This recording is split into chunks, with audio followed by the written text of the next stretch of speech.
Okay, my little dream is starting to take shape. I'm so super pleased right now. They say that everything's easy with the right tools. Well, I don't have any of those. I've got a hammer, a saw, well, a hacksaw and a handsaw, and that's about it. And a mallet, a spirit level, and a measuring tape. And that's what's come out of, well, just under a month's work. I've had 4 days off for the visit of my beloved, but as for everything else, this has been an absolute labor of love, and it's starting to take shape and look so beautiful. Let's do a little walk around. Yeah, sorry, it is literally like a building / bomb site, but in time to come, this here will be a big horizontal sheet of glass, which, excuse the mess here, this is just rubble, but that'll be cleared out. That is going to be turned into a beautiful waterhole for all the animals, the wildlife, the birds in summer. They're going to love that. But I like the idea of just being able to sit in bed, because this is all this is. It's a bedroom, phase 1 bedroom, just to get out of the winter, the cold of winter. It's starting to get to near freezing temperatures now, so the sooner this goes up, the sooner I move in. But that's it. It's just a full timber construction. I've been using pallet wood, so it has got lots of uneven surfaces. I've been trying to fill that in. I've worked out through this era, trial and error, that a concrete mix is just not the way to go. So wood sealant is going to be the way forward, or something fiber based that solidifies. But there are my little rustic windows. That's going to let some nice light through. Okay, the roof here is quite a aggressive pitch, and the idea will be is that I'm going to build a frame on top of that. Ideally, I would have loved like a dome skylight, because it is at the bottom here. It's very low, so to get into bed, it's going to be a bit of a hunch crawl into bed effort, but that's okay. We are in the bush, you can deal with that. But ideally, it would have been a sort of a dome skylight or a triangle shape skylight, but that's just too expensive. My budget, when I finish this, I'll do a whole write-out of everything I've spent, but the idea was to try and do this for as close to 10,000 South African rands as possible. So just a very quick translation on that. At current rates, 10,000 rand is $500. It's 400 or 380 British pounds to build something rustic with my bare hands that is watertight and insect proof and snake proof and baboon proof.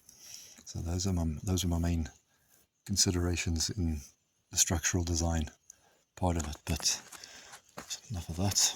Looking around to the side. So again, all pallet wood got me to this point. And then the game changer. Life is easy with the right wood. This is a tongue and groove pine, 3 meter lengths, and it is just, well, what all cabins should be made out of. In summer here, it gets ridiculously hot. We were talking 50 degrees plus. So the benefit of this will be is that it's a very thin profile, 16 mil, and yeah, but this here is obviously a lot thicker, 20 millimeters. Well, a lot thicker, 4 millimeters difference, but it's double. You can see there's an inside skin and an outside skin at the end of it. But this is going all around. It's going to be wrapped in this.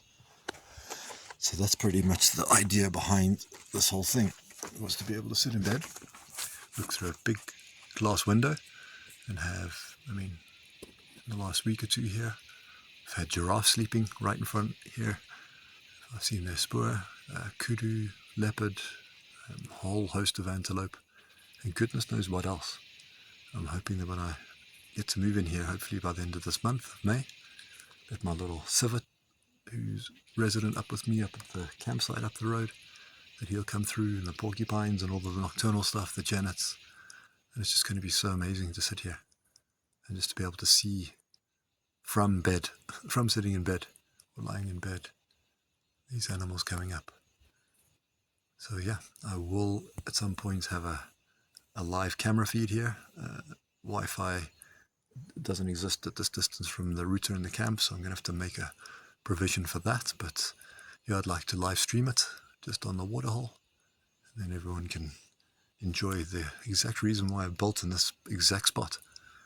It is just, if I do a little pan around, if anyone's interested. So, I mean, the bush is encroachment 10, 15, 20 meters. So anything that's in there, you ain't gonna see. Especially in these months. In winter, it all thins out, so you get a much better line of sight. Behind these trees is actually the Waterberg Mountains. And if you can see there, they run all the way across. So I might do a little bit of pruning there, just to open it up a little bit, just to take in the mountains, because the sunset, when it goes down there, is something to behold. So that's a job for another day. Yeah, timber stored. There's my little, actually made this from my girlfriend, but for the time being, that's our bush toilet. Paint drum, paint drum, and fill that full of sort of dry leaves and twigs and all these good stuffs. And yeah, that'll be a composting toilet, just while I work on site and I build something a bit more established and sustainable. But then there's going to be a shower head on one of these trees. This will be the shower area. And I'm going to build a stone enclosure around this in sort of the Fibonacci spiral that goes all the way around, and use glass bottles as the inserts, which will let the light through. But this is my little, there's the fish eagles saying hello in the background. Thank you guys. There's a lot of beautiful butterflies around here. That's a little spotted joker, just energizing in the sun. You can see the coloration on that one. It's lost its color, which tells me that it's mature, probably end of life cycle. Are you gonna sit down on my foot, or will I leave for the camera? Okay, you're gonna do your thing. Just don't want to step on you. There we go. Okay, we'll leave him alone. And yeah, so that's it. It's Friday. Time to head into town to get some provisions. But yeah, clean up the site, as all good workmen do at the end of the day. And yeah, get back at it tomorrow. But I am super, super proud of what's happening. So fantastic.